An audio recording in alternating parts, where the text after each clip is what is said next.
पे और कर्नल साहब के नाम पे। तो आप सब अपनी जगह पे खड़े हो जाएं।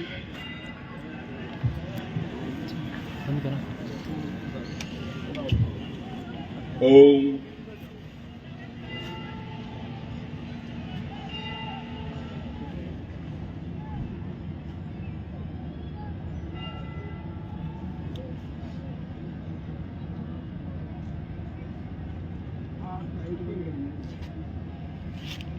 ओम शांति। विराजिए।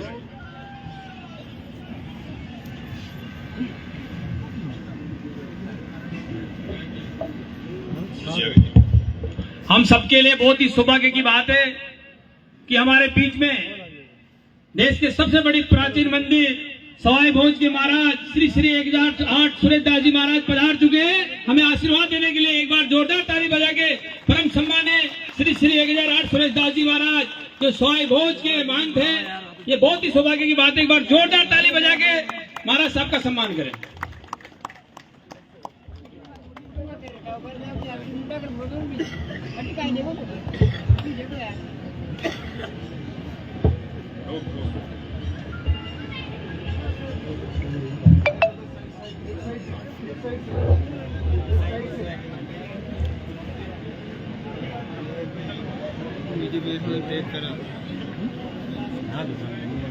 हम श्री श्री 1008 महंत सुरेशदास जी महाराज का उससे पहले हम विजय भाई साहब का संबोधन सुने।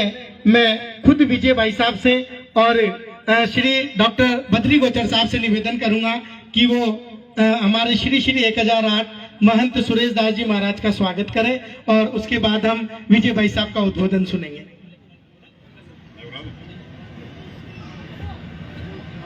मैं अपनी बात पूरी कर लेता हूं पहले। माननीय सम्माननीय ओम जी बिरला जी साहब, बाबूलाल जी गुंजल साहब, मन्ना लाल जी साहब, रामलाल जी साहब, डॉक्टर बीएल गोचर जी, रमेश जी गोचर जी, सुनीता दीदी, और किसी का नाम अगर मुझसे गलती से छूट गया हो तो आप सबको मेरा प्रणाम, और सबसे ज्यादा पूरे समाज को जो आप खड़े हैं आपको मेरा नमन। बातें बहुत करनी थी मुझे, लेकिन मैं बहुत ज्यादा नहीं, 2 या 4 मिनट में अपनी बात संक्षिप्त में रखना चाहूंगा। वहां से शुरू करूंगा जहां से बद्री जी मेरे मित्र, मेरे भाई, मेरे सारथी और मेरे हमकदम और एक जोड़ी की 2 बैल में से एक बैल, उनकी बात को मैं आगे रखूंगा।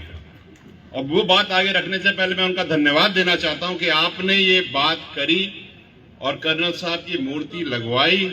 आपका पूरे परिवार, पूरे समाज और पूरे राजस्थान और पूरे भारत और पूरे विश्व की तरफ से बहुत बहुत धन्यवाद। जो बात आप कह रहे थे आरएस की, तो मैं आपको 4 दिन पुरानी मेरे साथ बीती हुई बात बता देता हूं। रोटरी क्लब जयपुर में कुछ बालकों ने मुझे फोन किया कि हम एमबीबीएस के क्वालिफाइड लोग हैं, 2022 की टीम के हैं, 2022 में क्वालिफाई हुए हैं, एमबीसी से हुए हैं, आप आइए और हम आपके साथ बैठ के चाय भी पियेंगे और बात भी करेंगे। मुझे लगा था कि कोई 20-25 लड़के होंगे, वहां पर 136 डॉक्टर थे साहब। और कुछ साल पहले 2 या 4 या 5 और खींच करके साल में 10 बनते थे, यहां पे एक साथ 136 डॉक्टर बने हैं। और आप ये समझिए कि ये चीज पिछले 4 साल से चली आ रही है। ये डॉक्टरों की ट्रेनिंग 2 साल में खत्म हो जाएगी, तो 2 साल के बाद से हर साल आपका इलाज करने के लिए आपके समाज के बच्चे बच्चियां हर अस्पताल में आपको मिलेंगे। ये है आपकी बात, और ये है जो कर्नल साहब ने आपको दिया। दूसरी बात मैं आपसे बताना चाहता हूं। कर्नल साहब कहा करते थे कि अच्छी शिक्षा, अच्छा स्वास्थ्य और पढ़ी लिखी मां।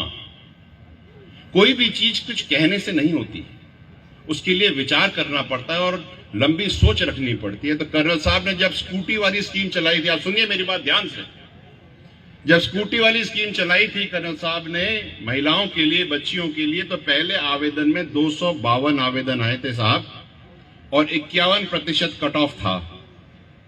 और आज की तारीख में 18,000 आवेदन आते हैं लड़कियों के और कट ऑफ 82% है। जब 18,000 लड़कियां हमारी पढ़ी लिखी मां बनेंगी तो 36,000 घर ठीक होंगे, एक खुद का और एक खुद के ससुराल का। ये होता है विजन, ये कर्नल साहब का विजन था और ये कर्नल साहब हमको देके गए, हमें इसको संजो करके धरोहर को आगे बढ़ाना है। ये हमारी जिम्मेदारी है। माननीय बिरला जी, आप हमेशा समाज के साथ रहे हैं। मेरा सानिध्य, मुझे आपका सानिध्य पिछले इलेक्शन में मिला। मैं तब से देखता आ रहा हूं कि कोई भी ऐसा, जैसे भगत जी ने बताया, कोई भी ऐसा मौका नहीं रहा जहां पर हमें आपकी जरूरत थी, महसूस हुई और आप वहां पे प्रकट नहीं हुए। चाहे वो कर्नल साहब की अंत्येष्टि के बाद की बात थी, चाहे अस्थि विसर्जन था, और आज यहां आप हमें हर जगह मिले हैं।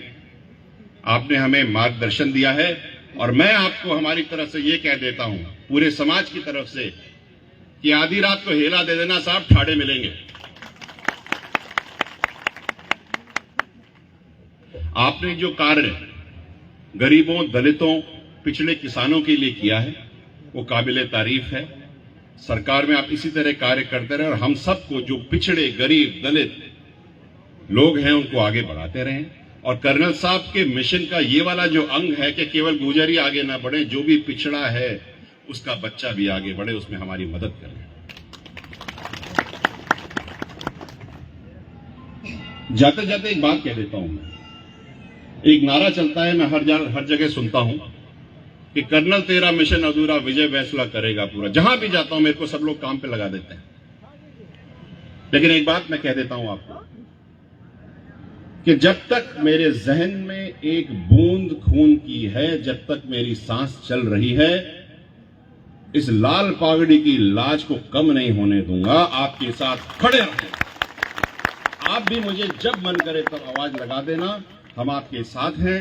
कभी भी, किसी भी वक्त, बस इतना सा 2 काम कर देना मेरे लिए, बस 2 काम।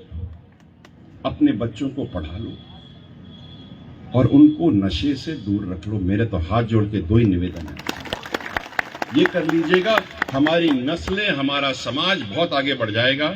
और आखिरी एक बात मेरे ध्यान आई कि अगर हम अपने समाज को आगे बढ़ाना चाहते हैं, और आज जो बच्चा जन्म रहा है, 21 साल बाद उसको समाज कैसा मिलेगा, वो आज हमें निर्णय लेना है उस बात का, और उस पर काम हमें 21 साल के लिए करना है। तो हम सब बैठ करके निर्णय लें कि आगे 21 साल बाद हमारा बच्चा जब व्यस्त होगा, अपने घर से बाहर कदम रखेगा, तो उसको समाज कैसा मिलेगा। हम सब मिलकर के कार्य करेंगे। बहुत बहुत धन्यवाद।